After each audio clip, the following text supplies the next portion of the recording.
శాసన మండలి లైవ్ చూద్దాం. అందరూ కూడా ఇబ్బంది పడే వాళ్ళమే, ఆడపిల్ల తల్లిదండ్రులమే. ఈ రోజు గాంజాని అరికట్టే బాధ్యత ఇక్కడ ఉన్న ప్రతి సభ్యుల మీద కూడా ఉంది. ఈ రోజు ఆ విషయంలో నేను లాస్ట్ 5 సంవత్సరాలు గుండెల మీద చేసుకోమని చెప్పి అడగండి. ఎక్కడైనా ఇంటర్ స్టేట్కి సంబంధించి ఒక మీటింగ్ ఏర్పాటు చేశాడు ఆ సీఎం, అప్పుడు ఎక్స్ సీఎం జగన్మోహన్ రెడ్డి గారు. అదేవిధంగా హోమ్ డిపార్ట్మెంట్ మీద గాంజా గురించి ఎక్కడైనా మాట్లాడడం జరిగిందా? నేను ఈరోజు ఇంకొక విషయం కూడా గర్వంగా చెప్తున్నా. గాంజా విషయంలో ఎన్డీఏ గవర్నమెంట్ వచ్చేటప్పటికి స్కూల్ పిల్లలు బ్యాగుల్లోకి వెళ్ళింది గాంజా అనుకునే దగ్గర నుంచి ఈరోజు అదే స్కూల్ పిల్లలు రోడ్డు మీదకి వచ్చి గాంజా వద్దు బ్రో, డ్రగ్స్ వద్దు బ్రో అని వాళ్ళు తిరిగి మోటివేట్ చేసే పొజిషన్ ఈరోజు తెచ్చుకున్నాం అధ్యక్ష. ఇదే గాంజాని కంట్రోల్ చేసే విషయంలో ఈరోజు నేషనల్ ఎన్సీబీ వాళ్ళ దగ్గర నుంచి ప్రతి ఒక్కరికి కూడా మిగతా స్టేట్స్ అన్నీ కూడా ఎలాగ వాళ్ళు కంట్రోల్ చేశారో, ఆల్టర్నేటివ్ క్రాప్స్ ఎలా వేశారో ఆంధ్రప్రదేశ్ చూసి నేర్చుకోండి అని చెప్పే పొజిషన్ ఈరోజు తెచ్చుకున్నాం అధ్యక్ష.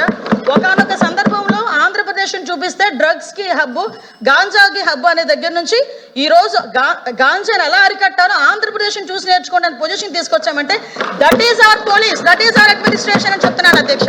అంతే తప్పించి ఈరోజు మళ్ళీ చెప్తున్నా, ఎవరు దొరకలేదు, అందరి గురించి ఎదుగుతున్నామమ్మా. ఆఖరికి డోర్ డెలివరీలు చేసిన వాళ్ళ కుటుంబ సభ్యులను కూడా ఎత్తుకుతున్నాం. వాటి మీద కూడా మేము దృష్టి పెట్టాం. వాటి గురించి కూడా మాట్లాడుకుందాం. ఒకటే చెప్తున్నా, ఈ రోజు high priority with in 24 to 48 hours ఏ నిందితుడినైనా పట్టుకొని లోపలేస్తున్నాం. ఇంకోటి చెప్తున్నా అధ్యక్ష, పోక్సో కేసుల్లో ఎవరైతే హ్యాబిచువల్ అఫెండర్స్ ఉన్నారో వాళ్ళని కూడా ట్రాకింగ్ లో పెట్టాం, రౌడీ షీట్ని ట్రాకింగ్ లో పెట్టాం. కాబట్టి లా అండ్ ఆర్డర్ మేము కంట్రోల్ చేయగలుగుతున్నాం. లా అండ్ ఆర్డర్ విషయంలో కూడా ఓవరాల్ క్రైమ్ ను కూడా 6% తగ్గించుకున్నామని చెప్పుకోవడం గర్వంగా చెప్తున్నాను అధ్యక్ష. Question number 14249 minister for water resource Nimmala Rama Naidu గారు. ధన్యవాదాలు అధ్యక్ష.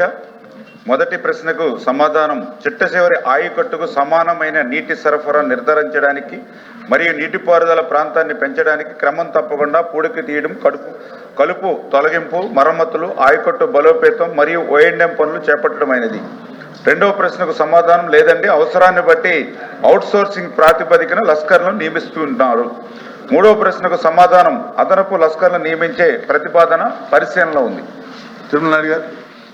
అధ్యక్ష, గత ప్రభుత్వ హయాంలో సాగునీటి రంగం మనం అందరూ చూసాం అధ్యక్ష, అస్తవ్యస్తమైంది.